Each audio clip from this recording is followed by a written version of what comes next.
الحمد لله وكفى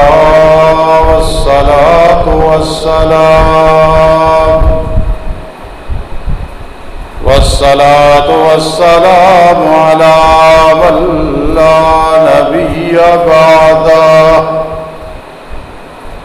وعلى آله وأصحابه وأزواجه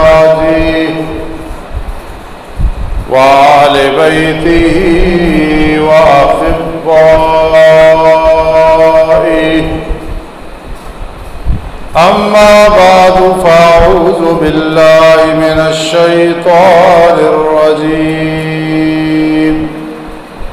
بسم الله الرحمن الرحيم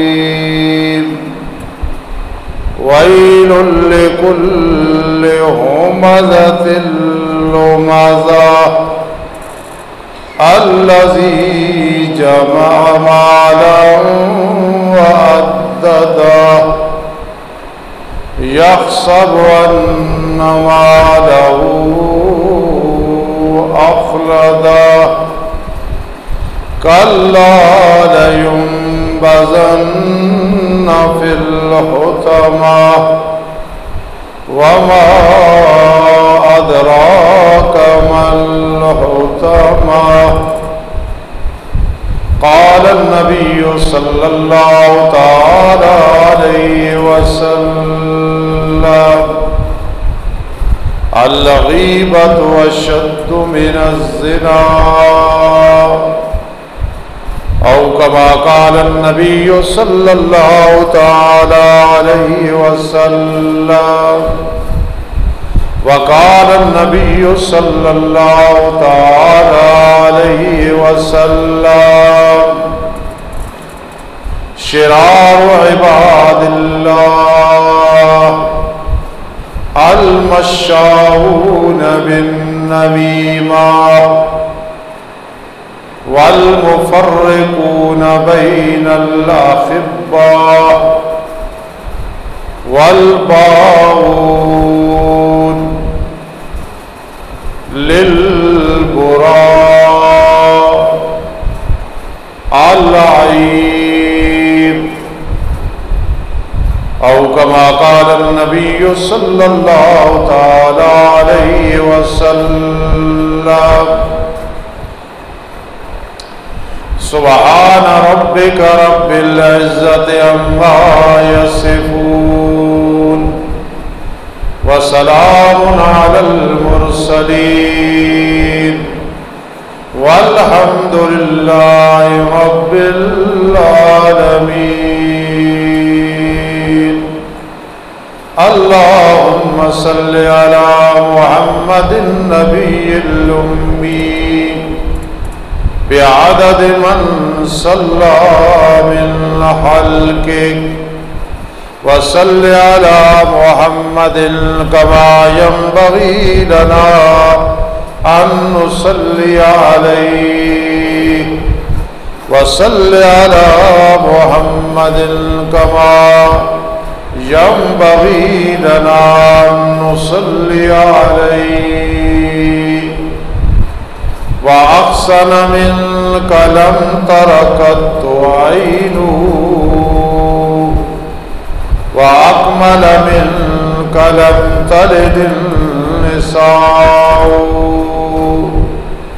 خلقت مبرأ من كل عيب كأنك قد خلقت كما تشاء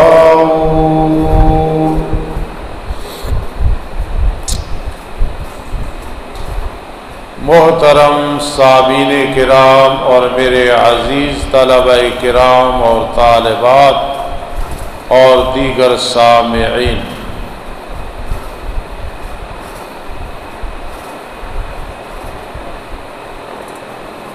قرآن مجید فرقان حمید اور حدیث رسول اللہ صلی اللہ تعالی علیہ وسلم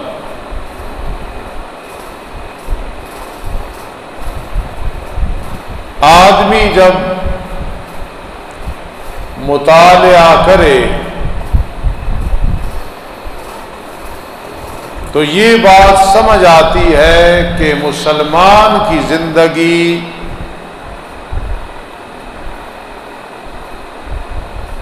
ایک ایسی زندگی ہے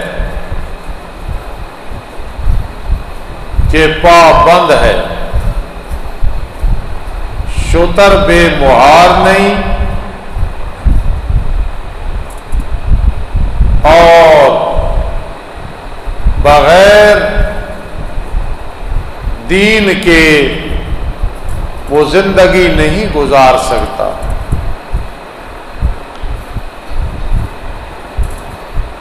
دو راستے رب کائنات نے دکھا دیے ہیں، ایک جنت والا ایک دوزخ والا۔ جہاں حکم ہے کر وہاں نہ کر نہیں کرنا، اور جہاں حکم ہے نہ کر وہاں کرنا نہیں۔ پورے دین کی تشریح، توضیح، وضاحت، تفسیر اگر کھولی جائے تو کتب خانے بھر جائیں گے، لیکن اگر اس کو مختصر کریں، دریا کو کوزے کے اندر بند کریں تو پھر دو ہی چیزیں ہیں دین میں، کر اور نہ کر، یعنی کچھ کام کرنے ہیں کچھ نہیں کرنے۔ پھر اگر اس کو بھی آسان کریں تو پورا دین دو چیزیں ہیں، حقوق اللہ اور حقوق العباد۔ حقوق اللہ اللہ کے حقوق اور حقوق العباد بندوں کے حقوق۔ نبی اکرم صلی اللہ تعالی علیہ وسلم اس فانی دنیا سے جا رہے ہیں، آپ کی زبان مبارک سے دو لفظ جاری ہیں۔ آخر کیا وجہ ہے یہ دو لفظ آپ کی زبان اطہر سے جاری ہیں؟ الصلاۃ الصلاۃ وما ملکت ایمانکم، نماز کا خیال کرنا، نماز کا خیال کرنا۔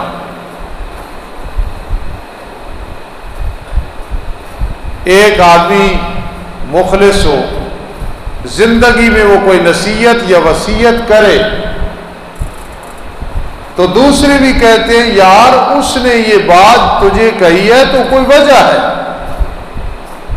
تو میرے آقا دنیا سے جا رہے ہیں، پوری زندگی تکلیفیں برداشت کی ہیں، اللہ کی توحید بیان کی ہے، اپنی رسالت اور ختم نبوت بیان کی ہے، اعمال صالحہ بتائے ہیں، اعمال سیئہ بتائیں کہ ان کے قریب بھی نہیں جانا، برے اعمال کی، حقوق العباد بتائے، لیکن آخری ٹائم نماز نماز نماز کیوں فرما رہے ہیں؟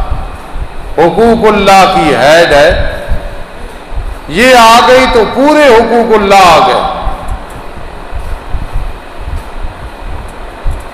اور پھر فرما رہے وما ملکت ایمانکم، غلاموں کا خیال کرنا، غلاموں کا خیال کرنا۔ حقوق العباد کا ذکر کر دیا کہ بندوں کے جو حقوق ہیں ان کو ادا کر۔ جس آدمی نے حقوق العباد میں فرق لگایا اس سے بڑا بے وقوف، اس سے بڑا جاہل کوئی نہیں۔ یہ بہت خطرناک اور نازک معاملہ ہے حقوق العباد، بندوں کے حقوق۔ وما ملکت ایمانکم، حقوق العباد کا خیال کرنا، حقوق العباد کا خیال کرنا۔ تو اس لیے قرآن مجید فرقان حمید نے ہمیں کچھ چیزوں کے کرنے کا حکم دیا ہے اور کچھ چیزوں کے چھوڑنے کا حکم دیا ہے۔ مولانا احمد علی لاہوری رحمت اللہ تعالی علیہ فرماتے تھے کہ میرا ایک پاؤں گاڑی میں ہو اور ایک باہر ہو اور مجھے کوئی کہے کہ قرآن کا خلاصہ بیان کر، تو میں 3 لفظوں میں بیان کر دوں گا۔ عبادت اللہ کی کرنی ہے، اطاعت رسول اللہ صلی اللہ علیہ وسلم کی کرنی ہے، اور مخلوق خدا کی خدمت کرنی ہے۔ آخر دیکھو، اتنا بڑا مفسر قرآن جن کی قبر سے خوشبو آئی، ان جیسا ایک آدمی اور آ جائے ملک پاکستان میں تو انقلاب برپا ہو جائے۔ میں کہا کرتا ہوں ہمیں لاہور سے بہت محبت ہے، بہت محبت ہے۔ اس کی وجہ یہ ہے کہ مولانا احمد علی لاہوری نے وہاں زندگی گزاری ہے، آخر قبر بھی ان کی لاہور میں۔ مولانا احمد علی لاہوری رحمت اللہ تعالی علیہ بہت بڑے آدمی، بہت بڑے اللہ کے نیک بندے۔ فرماتے ہیں عبادت اللہ کی کرو، اطاعت رسول اللہ صلی اللہ علیہ وسلم کی کرو، اور خدمت خلق کرو، مخلوق خدا کی خدمت کرو۔ کتنی آسان بات بتا دی ہے کہ مخلوق کی جو خدمت ہے اللہ کو بہت زیادہ پسند۔ ایک آدمی ڈاکٹر ہے، ایک آدمی ہڈیوں اور جوڑوں کا ماہر ہے، ایک آدمی اللہ کا قرآن پڑھ کے دم کرتا ہے، ایک آدمی کسی کو ورزش کا طریقہ بتاتا ہے۔ مقصد یہ ہے کہ مخلوق خدا کی خدمت ہو جائے۔ یہ بہت بڑا کام ہے، خدمت خلق آ جائے۔ تصوف اور تزکیہ پڑھانے والے بہت کم رہ گئے۔ علم وراثت فرما قیامت کے قریب کو پڑھانے والا نہیں رہے گا، جاننے والا کوئی نہیں رہے گا، اور تصوف اور تزکیہ والے لوگ بھی بہت کم ہو جائیں گے۔ تصوف والے سبق دیتے ہیں کہ اگر تصوف اور تزکیہ اور اللہ کے قریب ہونا ہے، نیک بندہ بننا ہے، عبادت تو ویسے بھی کرنی ہے، گزارا نہیں، اطاعت تو ویسے بھی کرنی ہے، خدمت مخلوق کرو۔ اللہ کے اتنے قریب ہو جاؤ گے، اتنے قریب ہو جاؤ گے تم سوچ بھی نہیں سکتے۔ پھر یہ اتنا سستا سودا ہے کہ جو خدمت خلق کرتا ہے، مخلوق خدا کی خدمت کرتا ہے، اپنے انداز سے، اپنی نیت سے، اللہ اسے مالی طور پہ فراوانی عطا فرما دیتا ہے۔ تو اس لیے ایمان کی 2 جزء بیان کی گئی ہیں۔ ایک ہے التعظیم لامر اللہ، اللہ کے حکم کو بجا لانا، یہ تعظیم کرنا، یہ ایمان کی پہلی جز ہے۔ اور دوسری جز کیا ہے؟ الشفقۃ علی الخلق، اللہ کی مخلوق پہ شفقت کرنا اور مہربانی کے ساتھ پیش آنا، یہ ایمان کا دوسرا جز ہے۔ التعظیم لامر اللہ، اللہ کے امر کی تعظیم کرو جو نبی اکرم صلی اللہ تعالی علیہ وسلم نے بتایا، اور مخلوق خدا پہ شفقت کرو۔ اب میں ایک بات کر کے پھر آگے چلتا ہوں انشاءاللہ۔ اس دنیا میں جب کوئی بلڈنگ بنتی ہے اس کے 3 نقشے ہوتے ہیں۔ پہلا نقشہ ہوتا ہے ذہنی اور فکری۔ حاجی عبدالرشید صاحب نے اپنا مکان بنایا، میں نے اپنا مکان بنایا، بھائی بشیر نے اپنا بنایا، حاجی اشرف صاحب نے بنایا۔ 3 نقشے ضروری ہیں۔ سب سے پہلے ذہنی اور فکری نقشہ یہ ہوگا اس طرح بنائیں گے یار، ایسے مکان ہونا چاہیے، چوپڑی ایسے ہونی چاہیے، بس۔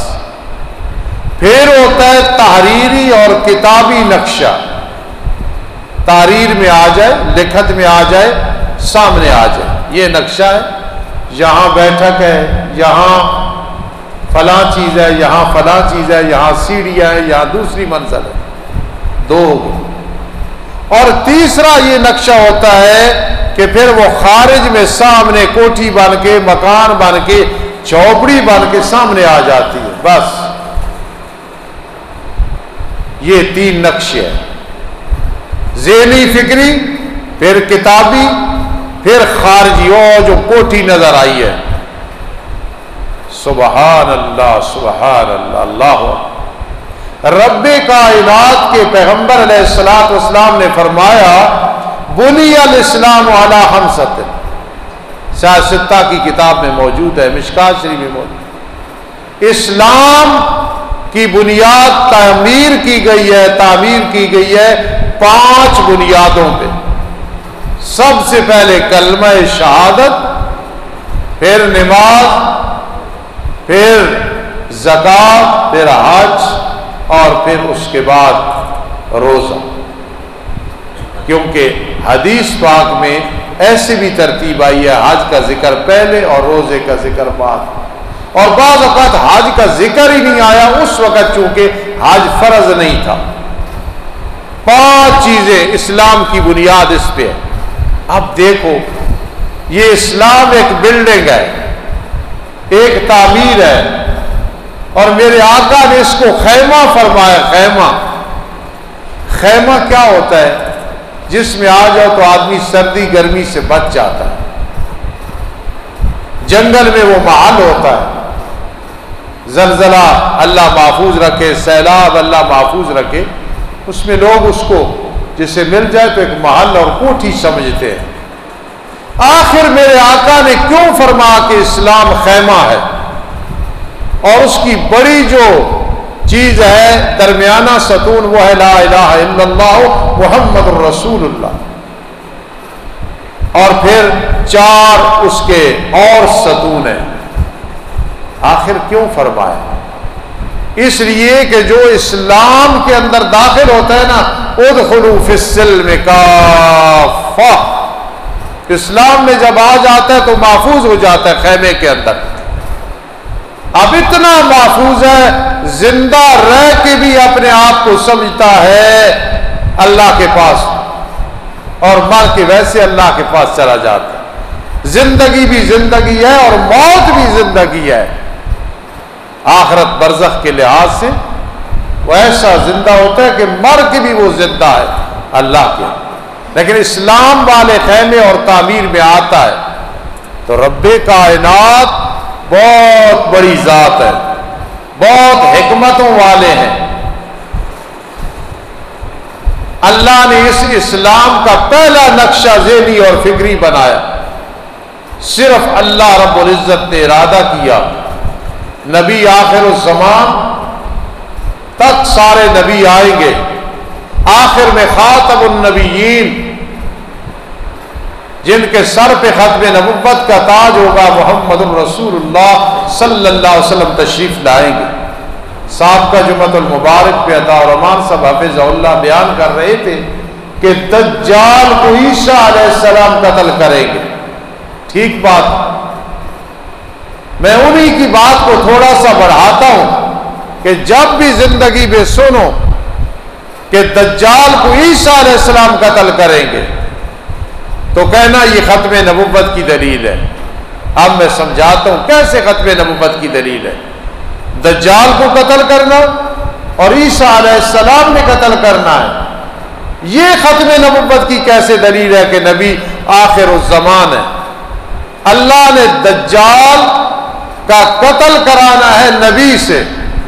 نبی علیہ السلام کی زندگی مبارک 63 سال تھی، اللہ کی حکمت ہے۔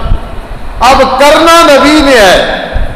اگر نبیوں کا سلسلہ جاری ہوتا، کوئی نبی آ جاتا، وہ سلسلہ ہی اللہ نے ختم کر دیا ہے۔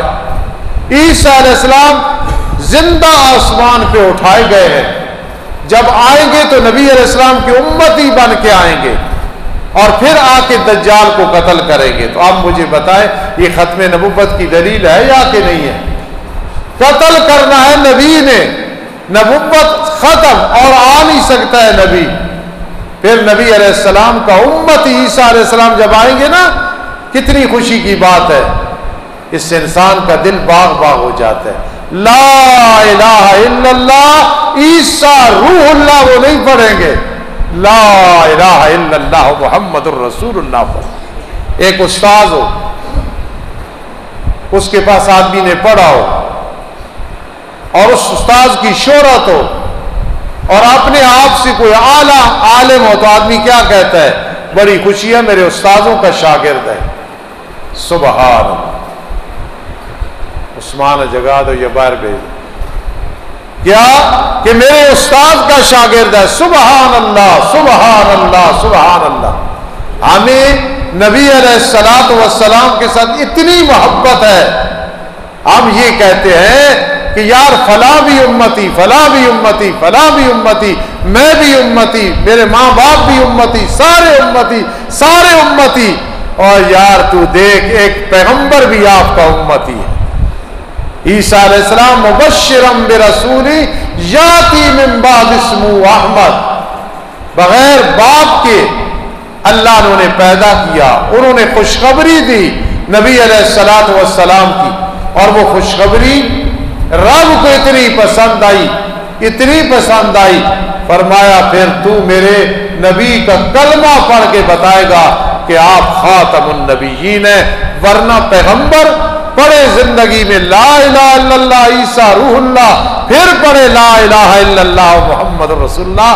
یہ قسمتیں، یہ نسبتیں اور یہ برکتیں، یہ رحمتیں، یہ فضیلتیں محمد الرسول اللہ صلی اللہ علیہ وسلم کو نصیب ہوئی. تو رب کائنات نے پہلے ذہنی اور فکری نقشہ بنایا، اس کا نام قرآن میں ہے بل ہوا قرآن مجید فی لوح محفوظ. یہ ذہنی اور فکری نقشہ ہے. جب بھی سنو نا بل ہوا قرآن مجید فی لوح محفوظ، یہ ذہنی اور فکری نقشہ ہے. جس طرح آپ نے بنایا ذہن میں بل ہوا قرآن مجید فی لوح محفوظ، یہ اللہ کے علم سے کنایا ہے. اللہ کا جو علم ہے وہ لوح محفوظ ہے.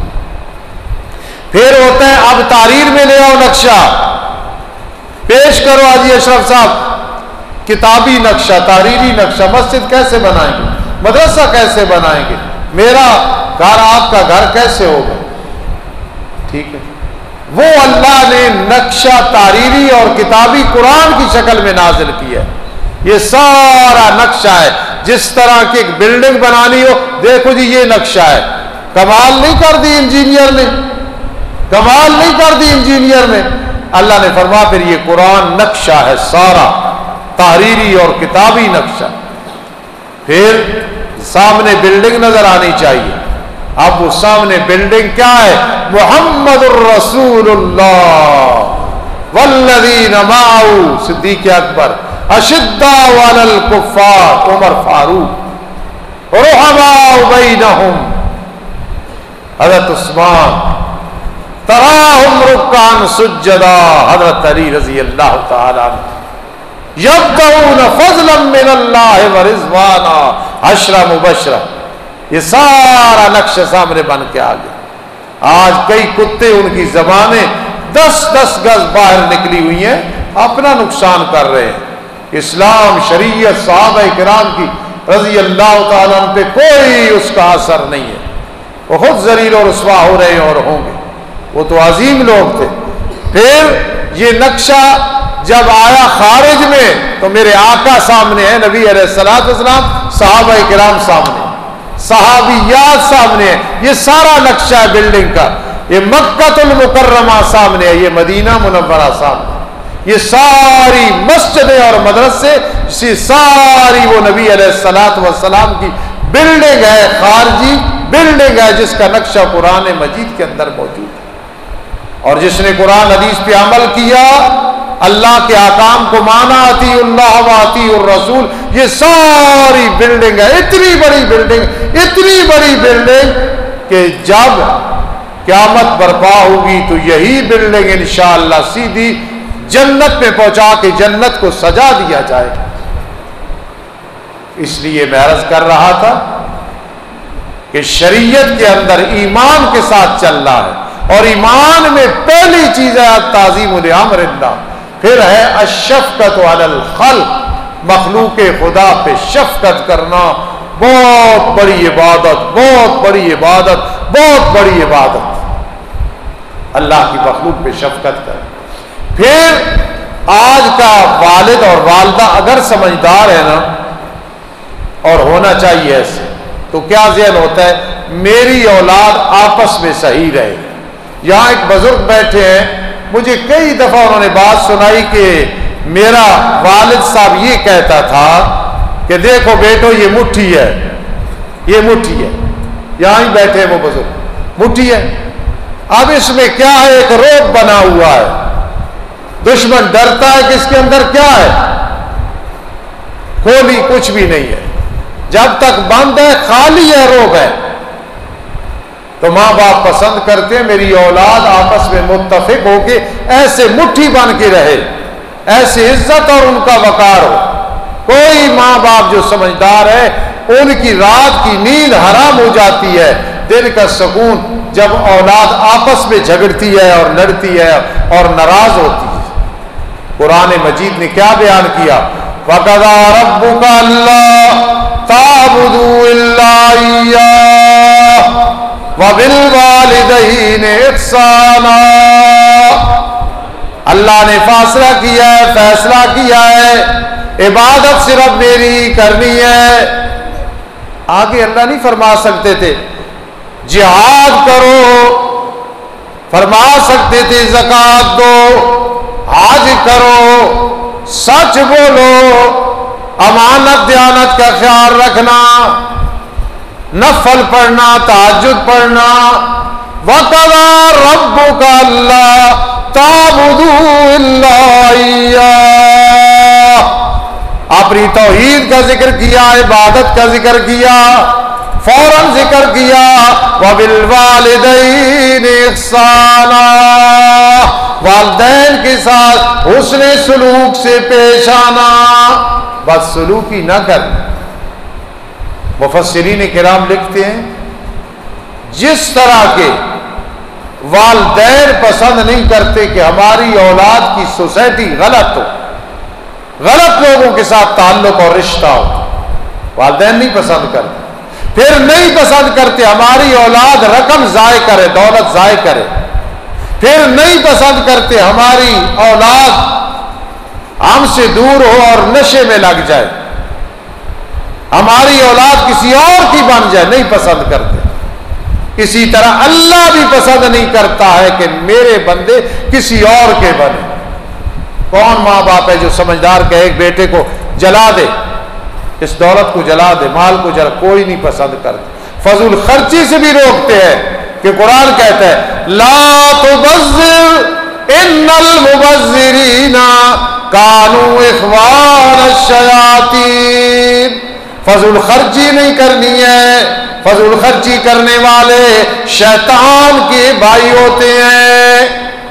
یہ جو کچھ شب قدر پہ ہوتا ہے نا جی، اور شادیوں کے موقع پہ جو آتش بازی ہو رہی ہوتی ہے، یہ سب مبذرین ہے، تبذیر ہے، فضول خرچی ہے، ماں باپ نہیں پسند کرتے۔ تو رب کائنات بھی فضول خرچی کو پسند نہیں کرتا، اور یہ پسند نہیں کرتا کہ میری مخلوق اعمال کو ضائع کرے۔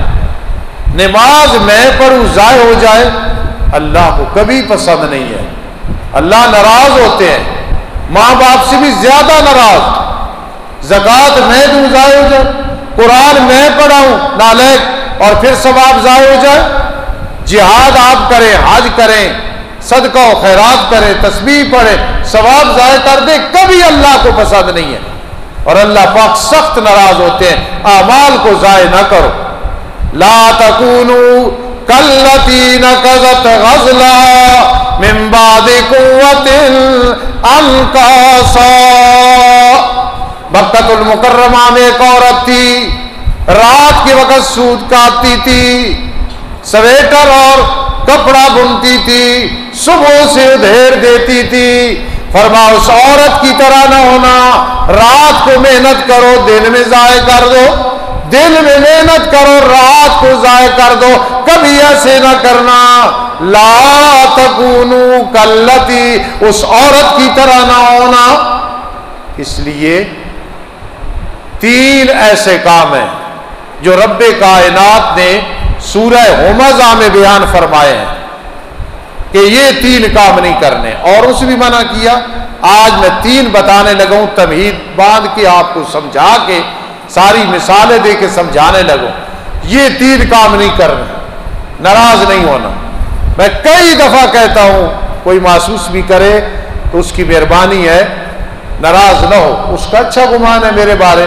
میں کہا کرتا ہوں بھائی میرا پورا یقین ہے میرے سامنے جتنے بیٹھے ہو مجھ سے بہتر ہو، کیونکہ میری ذمہ داریاں بہت زیادہ ہیں، تم مجھ سے بہتر ہو، اللہ مجھے تم جیسا بنا دے، بالکل ادھر دل سے میں کہتا ہوں۔ لیکن یاد رکھنا یہ جس میں 3 چیزیں نہیں ہیں، اگر مجھے پتہ چل جائے، کیونکہ ہر کسی کے حالات کو تو کوئی نہیں جانتا، ظاہری حالات سب کے اچھے نہیں ہیں، مجھے پتہ چل جائے، پھر مجھے موقع مل جائے تو میں اس کی جوتیاں سیدھی کروں۔ اور میں نے زندگی میں ایسے لوگوں کی جوتیاں سیدھی کی ہیں، اللہ کے نیک بندوں کی، علماء کی، اساتذہ کی، جن میں یہ چیزیں نہیں ہیں۔ اب 3 چیزیں اللہ فرما رہے ہیں، وَيْلٌ لِّكُلِّ هُمَزَةٍ لُمَزَةٍ الَّذِي جَمَعَ مَالًا وَعَدَّدَهُ۔ بربادی ہے، کمبختی ہے، جہنم کی وادی ہے ہر اس شخص کے لیے جو پسے پشت عیب نکالنے والا ہے اور روبرو تاناظری کرنے والا ہے۔ یہ 3 چیزیں یہ نہیں ہوں گی وہ اللہ کا ولی ہوگا۔ باقی بھائی نماز پڑھنی آسان ہے، زکوٰۃ آسان ہے، روزہ آسان ہے، دین پڑھانا بھی آسان ہے، جہاد بھی آسان ہے، حج بھی آسان ہے، ماں باپ کو مٹھیاں بھرنی بھی آسان ہے۔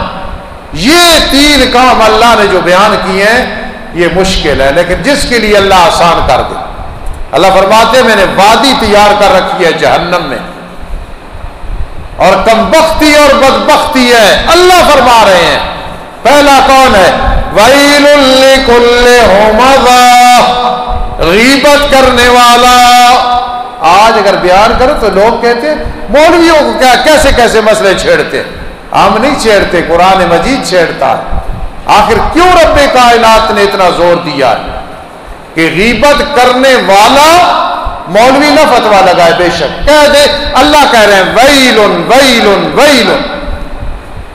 کوئی یہاں 2 ساتھی بیٹھے ہوں، اللہ بچائے، کر غیبت رہے ہوں مسجد میں یا گھر میں، قرآن کہتا ہے ویلن، ان کی بربادی ہے۔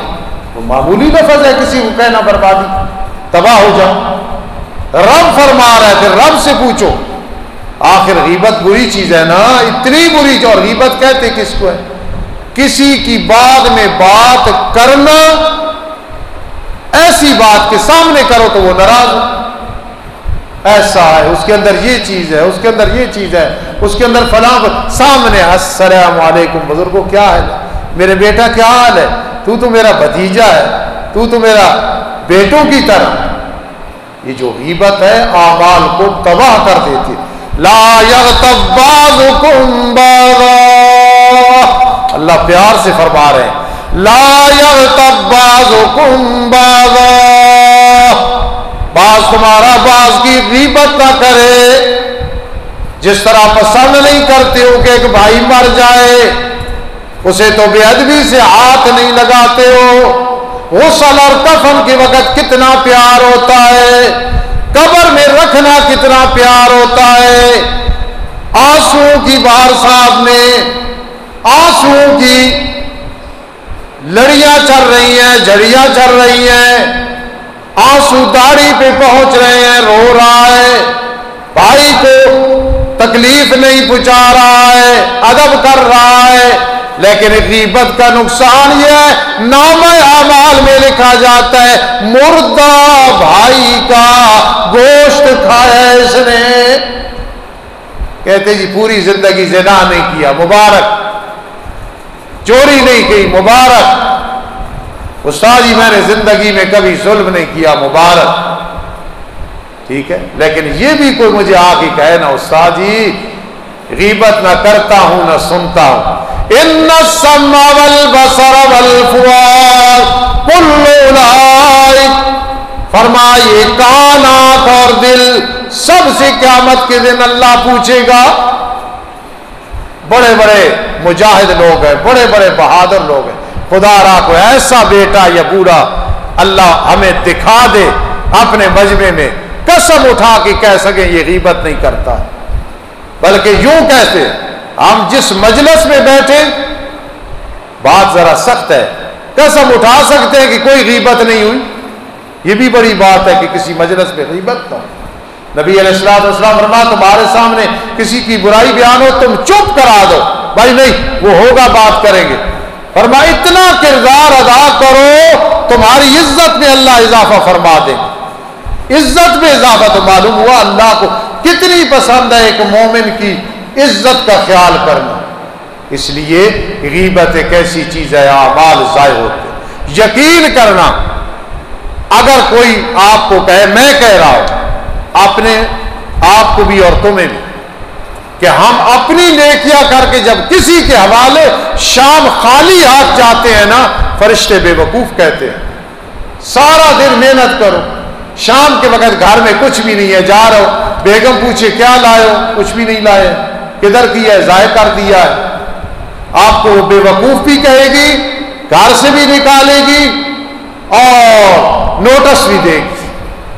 لیکن اعمال ہم کرے، نماز پڑھی کتنے خشوع خضوع کے ساتھ، زکات دی، قرآن پڑھایا، درود شریف پڑھا، عمرہ کیا، فلاں ایسے، خدا کی قسم میں آپ کا خیر خواہ ہوں، دیکھا یہ ہاتھ باندھ کے کہہ رہا ہوں غیبت چھوڑو، نہ کرو نہ سنو۔ مولانا عبید اللہ انور اللہ کی کروڑ رحمتیں ان کی قبر پہ، جب ان کے سامنے کو غیبت کرتا گھٹنے پکڑ کے کہتے میرے اعمال بھی ضائع نہ کر، اپنے اعمال بھی ضائع نہ کر۔ ویل لکل ہمزہ، بربادی ہے ہر غیبت کرنے والے کے لیے، یہ بربادی ہے۔ اور دوسرا گناہ کیا ذکر کیا؟ لمزہ، سامنے تانا دینے والا، اور تیرے باپ نے یہ کیا تھا، تیرے فلاں بزرگ نے یہ کیا تھا، تو نے ایسے کیا تھا۔ ایک وقت تھا کھانے پینے کے لیے کچھ نہیں تھا، ایک وقت تھا تو کیا کرتا تھا، فلاں برائی کرتا تھا، فلاں گناہ کرتا تھا، فلاں غلط کام کرتا تھا۔ اللہ فرماتے ہیں یہ جو تانا دینے والے نا، سامنے تانا دینے والے، میرے آقا علیہ الصلوۃ والسلام گزر رہے ہیں، ایک بھائی کہہ رہے تو کماتا کوئی نہیں، میں کماتا ہوں اور تجھے کھلاتا ہوں۔ میرے آقا نے فرمایا چھوڑ، ہو سکتا ہے اس کی وجہ سے اللہ تجھے رزق دے رہا ہو۔ تانے والا انداز، تنقید والا انداز یاد رکھنا اللہ کو پسند نہیں ہے۔ اللہ فرما رہے ہیں ویل لکل ہمزہ، ہر غیبت کرنے والا اس کے لیے بربادی ہے۔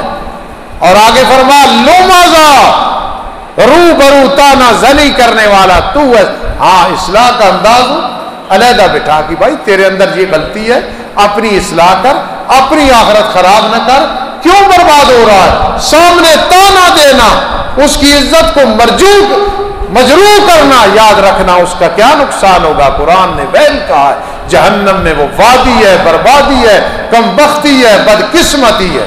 اس لیے خدا را اصلاحی انداز کہ یہ چغلی، یہ تانا زنی، یہ ساری چیزیں چھوڑو۔ میں حدیث میں پڑھ رہا تھا، نبی علیہ السلام نے فرمایا چغل خوروں کے بارے میں، جو ایک کی بات سنی دوسرے کو بتائی، دوسرے کو بتائی، آگ لگ گئی۔ مجھے ایک دفعہ ایک آدمی ملا، ادھر میں جا رہا تھا سیر پہ، استاد جی فلاں آدمی نے آپ کے بارے میں یہ بات کی، قرآن کہتے ہیں جاءکم فاسق بنبأ فتبینوا، تحقیق کر۔ میں نے اس آدمی سے پوچھا آپ نے یہ بات کی ہے؟ اس نے کہا جی میں اور وہ، اور آپ مسجد میں جاتے ہیں ممبر کے سامنے، میں عرض کرتا ہوں کہ اس نے کی ہے، میں نے نہیں کی۔ میں نے جب اس کو کہا اس یقین کرنا یہ انداز، استاد جی مجھ سے غلطی ہو گئی، صرف میں نے یہ واقعہ سنایا اس لیے کہ ہمارے اندر یہ کوتاہیاں ہیں، بات کر دیتے پھر تحقیق نہیں کرتے۔ جب بھی کوئی ایسی بات کرو تحقیق کرو، وہ جو بتانے والا ہوتا ہے نا اس کا اکثر بیچ میں قصور ہوتا ہے، ادھر سے سنی ادھر بتائی ادھر سے سنی۔ قرآن مجید نے اس کو کیا کہا؟ حمالۃ الحطب، حمالۃ الحطب، چغل خور، لکڑیاں اٹھا کے اکٹھی کر کے آگ لگا رہے ہوتے ہیں، لوگوں کے گھروں کو جلا رہے ہوتے ہیں۔ حدیث پاک میں آتا ہے، اب حدیث سننا پھر بات ختم کرتے ہیں۔ میرے آقا نے فرمایا شرار عباد اللہ، سب سے برے اللہ کے بندے۔ اب ذرا خیال کرنا، آپ نہیں ہوں گے لیکن ہمارا کوئی دوست نہ ہو، شرار عباد اللہ، اللہ کے بندوں میں سے برے کون ہیں؟ المشاؤون بالنمیمہ، چغلی کرنے والے، سب سے برے انسان۔ پھر آگے کیا فرما؟ المفرقون بین الاحباء، دوستوں کو جدا کرنے والے، محبوبوں کو جدا کرنے والے، خاوند بیوی کو جدا کرنے والیاں چغلی کھا کے۔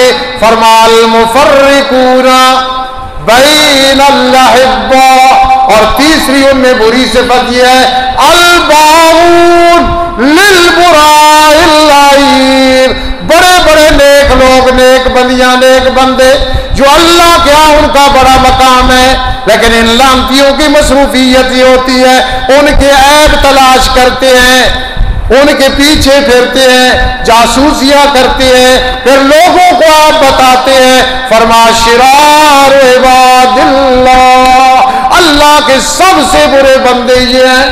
یا اللہ ہم توبہ کرتے ہیں غیبت سے، چغلی سے، تانا زنی سے، سب کہو آمین، اللہ سب کو توفیق دے۔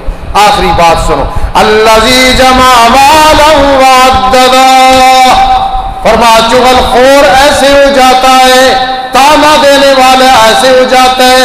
تیسری برائی تم بھی نہ کرنا، الذی جمع مالا وعددا، مال جمع کرتا ہے پھر گنتا ہے، یحسب ان مالہ اخلدا، میرے مال نے مجھے ہمیشہ رکھنا ہے۔ کلا، جہاں کلا ہے نا قرآن میں وہ مکی صورت ہوتی ہے، یہ بھی مکی صورت ہے۔ کلا لینبذن فی الحطمہ، ہرگز نہیں تیرا مال جہنم توڑ پھوڑ دینی والی میں پھینکا جائے گا۔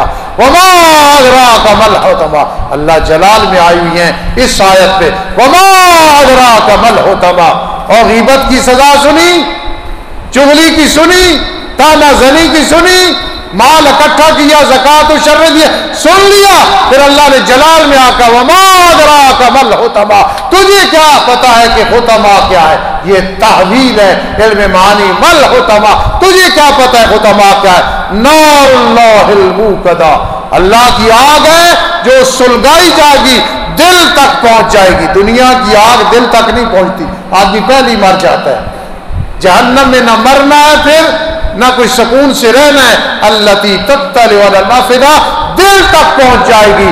انہا علیہم موصدہ، غیبت کرنے والوں، تانا زنی کرنے والوں، مال جمع کر کے زکات و شر نہ دینے والوں، وہ آگ تم پہ بند کی جائے گی جو لمبے لمبے ستونوں میں ہوگی۔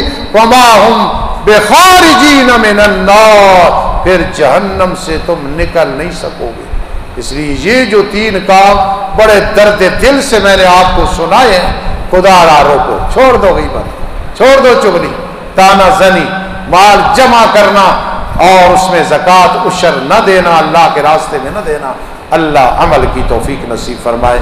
اگلا جمعۃ المبارک انشاءاللہ عطا و رمان سب پڑھائیں گے۔ وما علینا الا البلاغ المبین۔